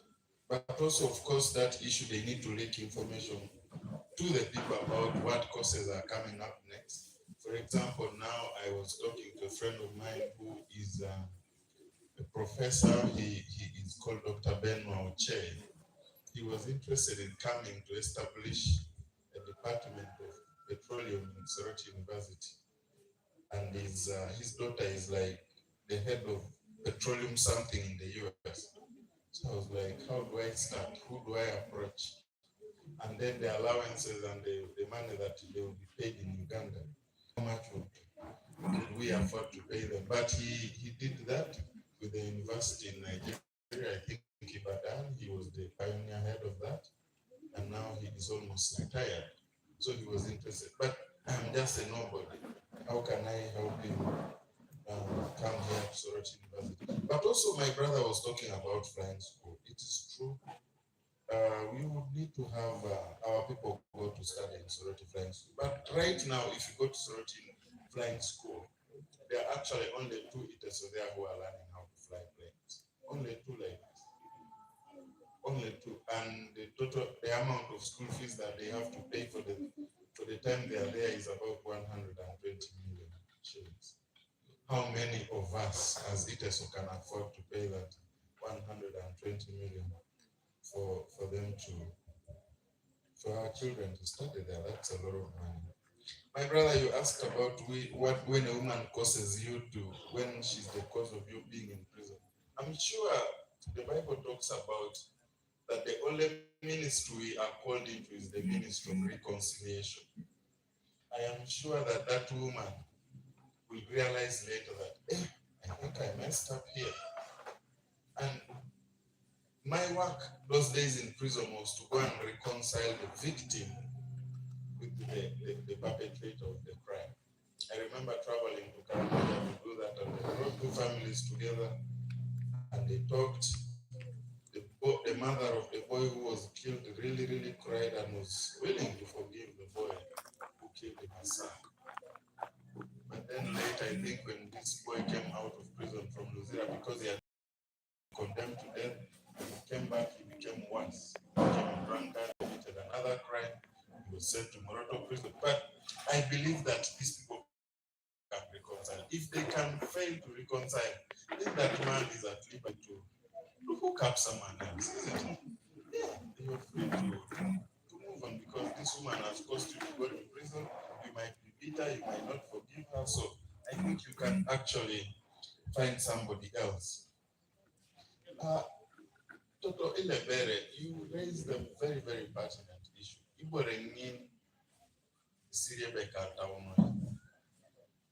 And Uganda as a country, most of our young ladies are actually doomed. If you refuse to sleep with this person, you will not get your marks. If you refuse to sleep with this person, you will not get a job. If you refuse to sleep with this person, you might not get promoted at work. That thing is very, very serious. And our own Honorable Anna Dekebaju came up with a law in Parliament. And that law is the law on sexual offences. It's called the Sexual Offences Bill. And I would want to encourage you to meet the Honorable Adeke Anna over your daughter's issue. She will be able to guide you, because this law is in the offing. It's already in Parliament. She was able to consult so many people about that law. And that's why we need capable and educated young people like the Honorable Adeke Anna Ebaju and several others. Adeke is very passionate about this thing, about this issue. Because for me in Serere, as an administrator, I have handled a case where the head of a hospital, who is known to be HIV positive, wanted to force this young lady who is a cleaner to sleep with him. And I got to know about it. And the girl said, no, I cannot sleep with you. And he has been doing that to several nurses under him. So it was only this time when we came into the administration that we got to know. I got to know another male nurse who was busy sleeping around with children, little children of the neighborhood, wherever we would post him, he would do that. And I put him to be disciplined. It is a very, very big problem in our country that people want to take advantage of girls because of their positions, and we need to stand up against it as a country. It's illegal, it's malodorous, it's hideous, it's dirty, it is ugly. We need to stop it. So get time. If you cannot contact Anna Badu, I can help contact her for you. And then when she's at home here, you know, Rimai, we drive there and we meet her so that she's able to guide you. But thank you for being brave to raise that issue. It's something I am personally very, very passionate about. Because we are losing the next generation. Most of these working women who want to be promoted, they have to sleep with the boss. If you want a job, you have to sleep with somebody. How can we live? How can we have a country like that? It is unacceptable. It is wrong. And that is the reason why HIV is spreading like wildfire. We cannot move on as a country if we allow. But I would support that this law over a decade might not go through in Parliament because the majority of MPs are males and most of them are probably part of the problem. You understand what I'm saying? Some of them are doing these things. And something very sad. So allow me conclude by thanking Jonathan, my brother Jonathan, who actually looks like Mzee. Have you seen his nose and his mouth and even this line here? Jonathan actually looks like Mzee very, very much. So Jonathan, thank you for loving your grandpa and thank you for inviting us all here. Actually, my clan is Ikare Walk, Ibila Kojo. We were the warriors.